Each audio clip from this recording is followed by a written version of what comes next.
اعوذ باللہ من الشیطان الرجیم بسم اللہ الرحمن الرحیم السلام علیکم ورحمۃ اللہ وبرکاتہ ربی اشرح لی صدری ویسر لی امری واحلل عقدۃ من لسانی یفقهوا قولی ربی زدنی علما اللہم فقہنا فی الدین آمین یا رب العالمین۔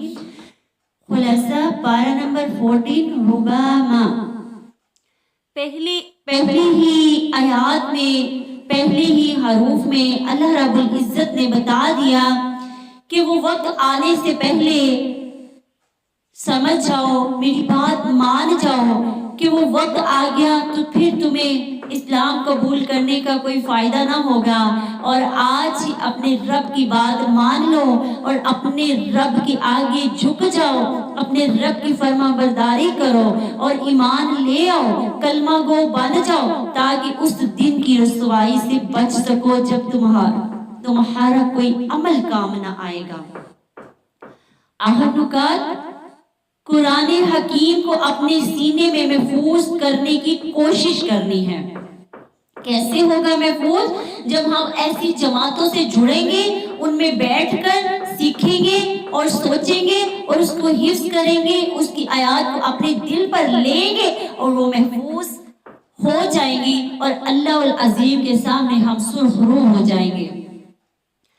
اللہ کی ذات و صفات میں غور و فکر کرنا ہے۔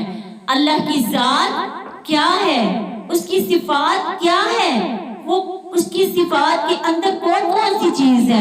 الرحمن بہت مہربان، الرحیم نہایت رحم فرمانے والا، غفور الرحیم بخشنے والا، وہ ہر چیز پر قادر ہے، وہ سب سننے والا ہے، جاننے والا ہے۔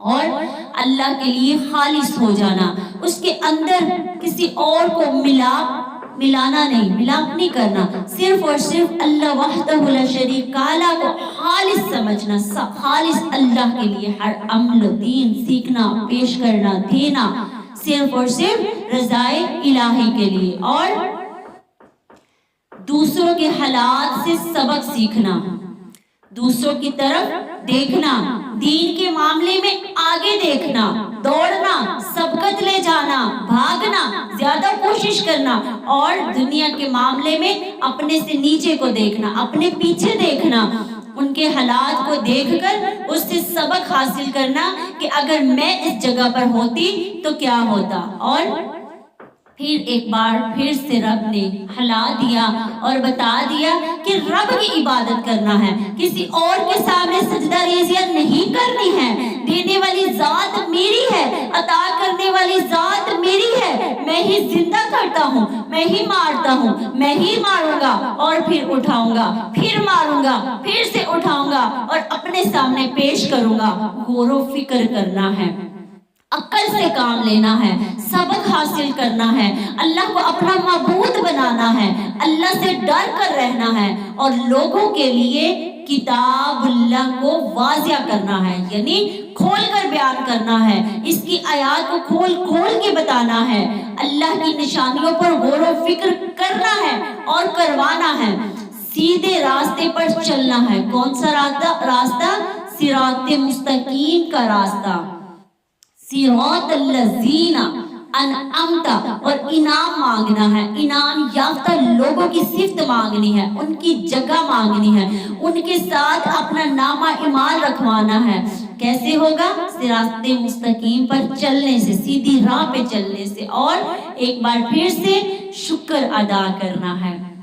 اللہ تعالیٰ بار بار ہمیں سکھا رہے ہیں کہ عبادت صرف میری کرنی ہے، عقل سے کام لو، غور و فکر کرو اور میری آیاتوں سے سبق حاصل کرو۔ میں تمہارا رب ہوں، مجھ سے ڈرنا ہے، مجھ سے مانگنا ہے، میری کتاب کو واضح کر کے پیش کرنا ہے، اتنی آیات کو نہیں بتانا جتنی تمہیں فائدہ دیتی ہیں، بلکہ ساری کی ساری کل کتاب کو کھول کے واضح کر کے پیش کرنا ہے حق کے ساتھ، اور اللہ کی گواہی دینی ہے کہ اللہ صرف ایک ہی ہے، اس کے ساتھ کوئی شریک نہیں۔ اشہد اللہ الہ الا اللہ وحدہ لا شریک لہ، اور عدل، احسان اور عدل احسان اور صلہ رحمی کرنی ہے. انصاف کرنا ہے، احسان کرنی ہے اور صلہ رحمی کرنی ہے. رحم کرنا ہے، معاف کر دینا ہے، صلح کروانی ہے اور ایک دوسرے کے ساتھ احسان کا معاملہ انصاف کے ساتھ کرنا ہے.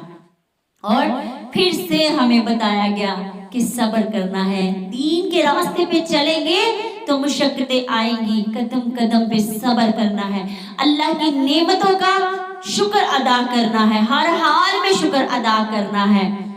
بار بار اللہ رب العزت فرما رہے ہیں میری عبادت کرو، غور و فکر کرو، مجھ سے ڈرو، میں تمہارا معبود ہوں. عدل کرو، انصاف کرو، صلح رحمی کرو، میری گواہی دو کہ میں الہ ہوں، میرے سوا کوئی نہیں. اور یہ تب ہوگا جب آپ صبر کے ساتھ چلیں گے، اللہ کی نعمتوں کا شکر کریں گے، اللہ کا فرما بردار بنیں گے. تب اللہ تعالی ہمیں اپنے علم، حلم اور فہم کی توفیق عطا فرمائے گا. کب؟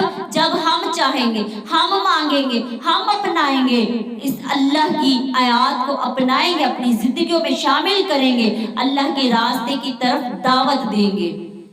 ہم خود تو آ جاتے ہیں، سن لیتے ہیں، بول لیتے ہیں، لیکن اللہ کا فرما بردار نہیں بنتے. اللہ نے کیا بتایا کہ میرے راستے کی طرف دعوت دینی ہے. اور بہت ہی پیاری ایک پوائنٹ، قرآن کی حفاظت کا ذمہ کس کا ہے؟ اللہ رب العزت کا. سورۃ ہجر 9 آیات میں رہا یہ ذکر، تو اس کو ہم نے نازل کیا ہے اور ہم خود اس کے نگہبان ہیں.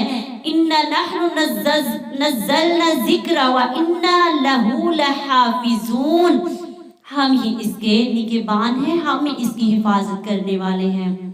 عمل کی 5 پوائنٹ. پہلا، نعمت دین ہدایت کا بہترین شکر اور دعویٰ.